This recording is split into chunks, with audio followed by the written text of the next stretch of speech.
ఈ రోజు వీడియోలో టైం ట్రావెల్ గురించి తెలుసుకుందాం. టైం ట్రావెల్ అసలు సాధ్యమేనా? టైం ట్రావెల్ కు సంబంధించి పెంటగాన్ యుఎఫ్ఓ ఫైల్స్ కొన్ని ఆసక్తికరమైన విషయాలు అయితే బయటపెట్టింది. 5 సంవత్సరాలుగా గ్రహాంతర వాసులు ఎగిరే పల్లెలపై పరిశోధనలు చేసిన పెంటగాన్ వాటికి సంబంధించి చాలా డాక్యుమెంట్లు ఉండగా వాటిలో కొన్ని తాజాగా రిలీజ్ చేసింది. ఆ డాక్యుమెంట్లకు సంబంధించి మొత్తం 1500 ఫైల్స్ ఉన్నాయి. వాటిని ఇప్పుడు ప్రపంచ దేశాలు విశ్లేషిస్తున్నాయి. అవేంటో ఇప్పుడు మనం తెలుసుకుందాం. నెంబర్ 1, అసలుకి టైం ట్రావెల్ సాధ్యమేనా? టైం ట్రావెల్ మాత్రమే కాదు, యాంటీ గ్రావిటీ టెక్నాలజీ కూడా మనకు సాధ్యమే అంటున్నారు పెంటగాన్ ఫైల్స్. ఇవి రెండు మనల్ని వేరే ప్రపంచాలకు వెళ్లేందుకు వీలు కల్పిస్తాయని ఆ ఫైల్స్ చెబుతున్నాయి. Pentagon advanced aviation threat identification program పేరుతో రహస్యంగా యుఎఫ్ఓ కార్యక్రమాన్ని నిర్వహించింది. ఈ కార్యక్రమానికి సంబంధించి ఫైల్స్ బయట పెట్టాలని the Sun online freedom of information చట్టం క్రింద 4 ఏళ్లుగా న్యాయ పోరాటం చేసింది. చివరకు పెంటగాన్ కొన్ని ఫైల్స్ రిలీజ్ చేయక తప్పలేదు. నెంబర్ 2, అసలుకి యాంటీ గ్రావిటీ ఎలా సాధ్యం? మనం భూమిపై ఉన్నప్పుడు మనపై గురుత్వాకర్షణ శక్తి పనిచేస్తుంది. అదే విశ్వంలో ఉంటే అంతగా పనిచేయదు. పెంటగాన్ ఫైల్స్ ప్రకారం యాంటీ గ్రావిటీ టెక్నాలజీని విమానాలు, స్పేస్ క్రాఫ్ట్ లో ఉపయోగించవచ్చు. అది సాధ్యపడేందుకు రోదసీ కాలాన్ని తారుమారు చేయాలి. ఇది సాధ్యమే అంటున్నాయి పెంటగాన్ ఫైల్స్. అంతేకాదు, గురుత్వాకర్షణ శక్తిని నియంత్రించవచ్చు అని అంటున్నారు. కాంతి కంటే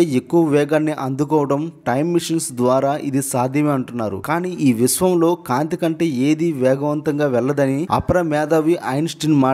కాంతి సెకండ్ లో 3 లక్షల కిలోమీటర్లు ప్రయాణించగలదని చెప్తున్నారు. నెంబర్ 3, టైం ట్రావెల్ గురించి ప్రయోగాలు చేస్తూ హార్మ్ హోల్స్ ప్రస్తావన లేకపోతే ఇక ఆ ప్రయోగాలు వేస్ట్ అనుకోవచ్చు. ఈ విశ్వంలో హార్మ్ హోల్స్ ఉన్నాయని ఖగోళ శాస్త్రవేత్తల్లో చాలా మంది నమ్ముతున్నారు. అవి మన కంటికి కనిపించినంత చిన్నగా ఉన్నాయని, వాటి ద్వారా విశ్వంలోకి ఒక ప్రదేశం నుంచి మరో ప్రదేశానికి క్షణాల్లో వెళ్ళిపోవచ్చని సైంటిస్టులు నమ్ముతున్నారు. పెంటగాన్ ఫైల్స్ లో కూడా ఇదే నమ్మకం ఉంది. మీరు ఇంటర్స్టెల్లార్ సినిమా చూసి ఉంటే అందులో వాళ్ళు హార్మ్ హోల్ లో ప్రయాణించిన సీన్ ఉంటుంది. అంత పెద్ద హార్మ్ హోల్స్ నిజంగా ఉన్నాయా అనేది ఊహ మాత్రమే. నెంబర్ 4, పెంటగాన్ డాక్యుమెంట్లను బాంబ్ షెల్ అని పోల్చింది ది సన్. ఇందుకు ప్రధాన కారణం పెంటగాన్ చేస్తున్న ప్లాన్సే. ఆ ఫైల్స్ ప్రకారం విశ్వంలోని సుదూర ప్రాంతాలకు పెద్ద సంఖ్యలో స్పేస్ షిప్ లను పంపాలనుకుంటుంది పెంటగాన్. ఒక్కో స్పేస్ షిప్ లో ఒక్కో పైలట్ ఉంటారు. వారంతా సుదూర విశ్వంలో కాలనీ ఏర్పాటు చేస్తారు. ఇలాంటి ఆలోచనతో ఉన్న పెంటగాన్ మనుషులు తమ మైండ్ తో ఆదేశాలు ఇస్తూ రోబోలను పనిచేయించడం ఎలా అన్నది కూడా అధ్యయనం చేస్తుంది. ఇవన్నీ సాధ్యమేనా?